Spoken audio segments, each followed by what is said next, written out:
بسم اللہ الرحمن الرحیم الحمدللہ الذی ہدانا لہذا وما کنا لنہتدی لولا ان ہدانا اللہ اللہم صلی علی سیدنا مولانا محمد عدد ما فی علم اللہ صلاۃ دائمۃ بدوام ملک اللہ۔ السلام علیکم ورحمۃ اللہ وبرکاتہ۔ جناب پیغام دین ندا نسیم کے ساتھ آپ دیکھ رہے ہیں ندا نسیم آفیشیل پہ۔ جن لوگوں نے ہمارا گزشتہ پروگرام دیکھا ہے وہ جانتے ہیں، جو ہمارے فالوورز ہیں انہیں معلوم ہے کہ ہم نے بات کی اپنی بہنوں کے لیے سب سے پہلے انما الاعمال بالنیات کے تعلق سے، یعنی اعمال کا دار و مدار نیتوں پہ ہے۔ انما لکل امرئ ما نوی، ہر ایک کے لیے وہی کچھ ہے کہ جس کی اس نے نیت کی۔ تو جناب آئیے اچھی نیتیں کرتے ہیں، اور اچھی نیت سے اچھا صلہ اللہ تبارک و تعالیٰ کی بارگاہ سے ملا کرتا ہے، اور اگر نیت اچھی نہیں ہے تو اچھا عمل بھی ضائع ہو جاتا ہے۔ تو اب ہم سب کو اچھی نیتیں کرنی ہے اپنی پیاری اسکالر سے، جنہوں نے گزشتہ ایپیسوڈ میں اسلامک مشن سے آپ کا تعلق ہے، ہمیں سمجھایا تھا کہ جناب اچھی نیتیں کہاں کرنی ہیں، اور اچھی نیتیں کرنے سے اللہ تبارک و تعالیٰ کی رضا کا حصول ممکن ہے اور ثواب کا ترتب ممکن ہے۔ آئیے آج اسی بات کو آگے بڑھاتے ہیں۔ عالمہ صفا فاطمہ آپ کو سلام عرض کرتے ہیں۔ السلام علیکم ورحمۃ اللہ۔ وعلیکم السلام ورحمۃ اللہ وبرکاتہ۔ شکرگزار ہیں کہ آپ نے اپنے بہت شکریہ اسکیجول سے ہمیں وقت دیا، بہت شکریہ۔ اور آج ہم بات کر رہے ہیں، آج بھی ہم نیتوں کے تعلق سے بات کر رہے ہیں، اور بات مکمل ہو نہیں پائی تھی۔ تو اچھی نیتیں ہمیں بتائیے کہ کہاں کی جا سکتی ہیں اور کہاں نہیں کی جا سکتی۔ بسم اللہ الرحمن الرحیم۔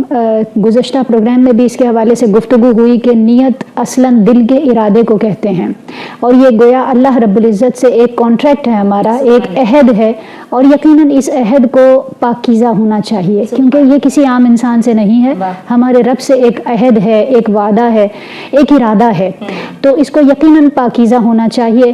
اور اللہ رب العزت کی بارگاہ میں جب یہ ہماری نیتیں پیش ہوں تو ان کو ایسا ہی ہونا چاہیے کہ ان پر ثواب کا ترتب ہو سکے۔ سبحان اللہ۔ پھر اس کے ساتھ یہ بھی ذہن میں رکھیں کہ کس مقام پر اچھی نیت کی جا سکتی ہے، کہاں نہیں کی جا سکتی، اس کے حوالے سے بھی شریعت مطہرہ ہماری رہنمائی کرتی ہے، اور وہ کچھ اس طرح ہے کہ وہ تمام کام جن کو شریعت نے جائز رکھا ہے، وہ فرض ہوں، واجب ہوں، مستحب ہوں، سنت ہوں، جو بھی ہوں، شریعت نے جن کو جائز رکھا ان کاموں میں ہم اچھی نیتوں کو شامل کر سکتے ہیں، اور ایک کام میں ایک سے زیادہ اچھی نیتیں بھی کر سکتے ہیں۔ مثال کے طور پر نماز پڑھنے جا رہے ہیں تو ہم عبادت کی نیت بھی کریں گے، فرض کی ادائیگی کی نیت بھی کریں گے، ثواب کی نیت بھی کریں گے، اسی طرح توجہ الی اللہ کی نیت بھی ہم کر سکتے ہیں۔ اس طرح ہم ایک ہی کام میں کئی نیتیں اچھی کر سکتے ہیں۔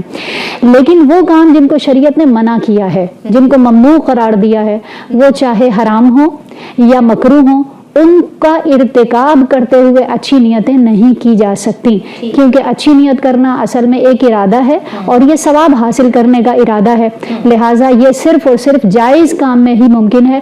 ناجائز امور میں جس کو شریعت نے ہی منع کیا ہو، ایسے کاموں میں، ناجائز کاموں میں اچھی نیتیں نہیں کی جا سکتی ہیں۔ باقی رہا مباح، تو مباح وہ کام ہوتے ہیں جن کو شریعت نے نہ تو منع کیا اور نہ ہی باقاعدہ طور پر اس کی اجازت عنایت فرمائی ہے، یعنی اس کو مباح کام، جائز کام، یا آپ اس کو یوں سمجھ لیں کہ جو ہمارے ڈیلی روٹین کے دیگر کام ہیں جو براہ راست عبادت نہیں ہیں، لیکن ان میں اچھی نیتیں کر کے ان کو عبادت زندگی میں شامل ہیں، عبادت کی نیت سے کیا جائے تو عبادت بن جائیں گے۔ جیسے مثال کے طور پر کھانا پینا اور دیگر جو ہمارا سونا بھی ہمارے لیے عبادت بن سکتا ہے، اگر ہم اس میں اچھی نیتیں شامل کر لیں کہ ہم سنت کے مطابق لیٹیں گے، اور دوبارہ اپنی جو ہے وہ تجدید کے لیے اور دوبارہ اچھے طریقے سے کاموں میں ہم انوالو ہوں، اس لیے ہم اپنی نیند کو پراپر طریقے سے لیں گے، تو یہ بھی بالکل فجر کے لیے اور دیگر جو ہمارے معمولات ہیں، بالکل ایک انسان کی ظاہر روٹین ہے، اسی کے مطابق انسان کام کر سکتا ہے، مگر انہی کاموں میں جو کہ مباح ہیں ان میں اچھی نیت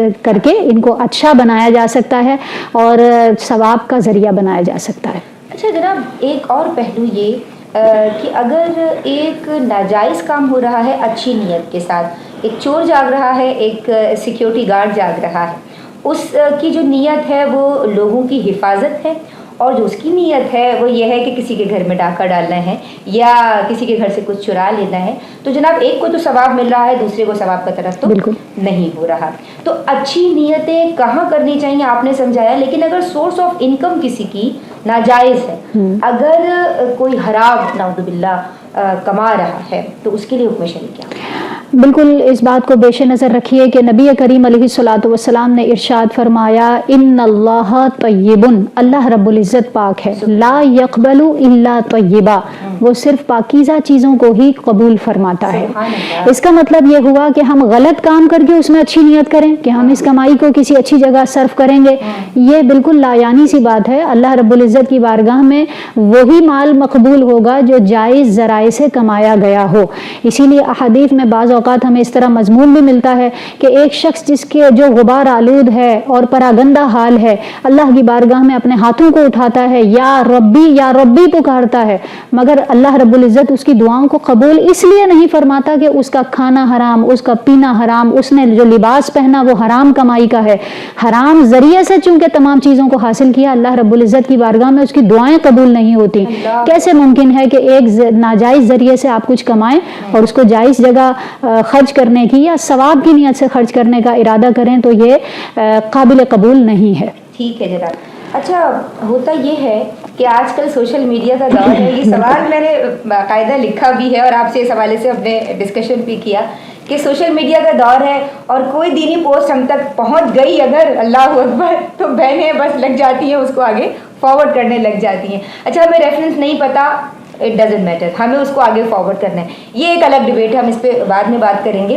لیکن ایک تو دینی پوسٹ بنا سوچے سمجھے آگے فارورڈ کرنے کے تعلق سے ہماری رہنمائی فرمائیے، پھر میں ایک اور پہلو کے حوالے سے بھی جاننا چاہوں. بالکل ایسا ہی ہے کہ جس بات کو آپ کو کنفرم پتہ ہے، جیسے انما الاعمال بالنیات بڑی مشہور حدیث پاک ہے، سب کو ہی یاد ہوتی ہے، معلوم ہوتی ہے، اگر ایسی کوئی روایت ہے اور واقعی اوتھینٹک ذرائع سے سنی ہے، اس بات کو آپ آگے بالکل بیان کریں، اس کو آگے ذکر کریں یا آگے فارورڈ کریں. لیکن اگر ایسا نہیں ہے، جس کی آپ کو کنفرمیشن کچھ نہیں ہے، اس بات کو آپ آگے بیان کرنے سے روکیں. دیکھیں سب سے پہلی بات یہ کہ نبی کریم علیہ الصلوۃ والسلام نے ارشاد فرمایا کہ جس نے وہ بات میری طرف منسوب کی جو میں نے نہیں کہی تو وہ اپنا ٹھکانہ جہنم میں بنا لے. تو صرف فارورڈ کرنا ہمارا مقصد نہیں ہونا چاہیے، بلکہ صحیح چیز کو آگے بیان کرنا ہمارا مقصد ہونا چاہیے.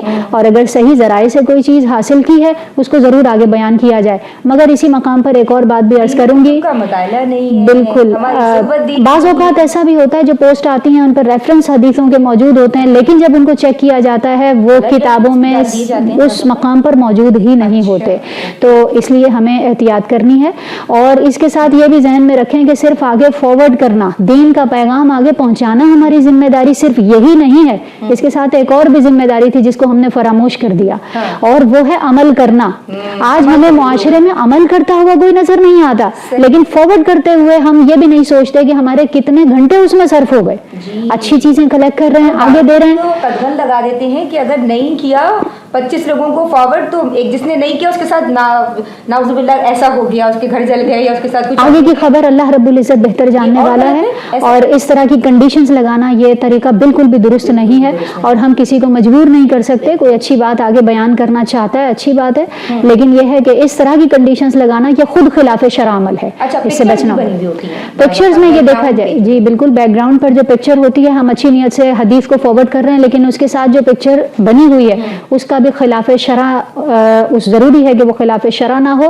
اور اس بات کا خیال رکھا جائے، باقاعدہ طور پر پکچرز چہرہ ڈرا کیا ہوا ہوتا ہے، تو اس چیز سے اجتناب کیا جائے. آپ تصویر بھیجیں، پیچھے پھولوں کی تصویریں یا اور کچھ اس طرح لگا سکتے ہیں کہ جس میں کوئی شرعی قباحت نہ ہو. اللہ رب العزت ہمیں اپنی نیتوں کی اصلاح کرنے کی توفیق عطا فرمائے. اللہم آمین. ہم آپ کے شکر گزار ہیں جناب. آج کے لیے بس اتنا ہی، اور آخر میں یہی کہنا چاہوں گی کہ انما یبعث الناس علی نیاتہم، کہ قیامت کے دن بھی اللہ تبارک و تعالیٰ کے حبیب سید الانبیاء امام الانبیاء سیدنا احمد مصطفیٰ محمد مصطفیٰ صلی اللہ علیہ وآلہ وسلم کی تعلیمات کا نچوڑ یہی ہے کہ لوگوں کو ان کی نیتوں کے مطابق ہی اٹھایا جائے گا. تو اپنی نیتوں کو پاکیزہ کر لیجیے، کیونکہ نیتوں کو دیکھنے والی ذات اللہ تبارک و تعالیٰ کی. السلام علیکم ورحمۃ اللہ.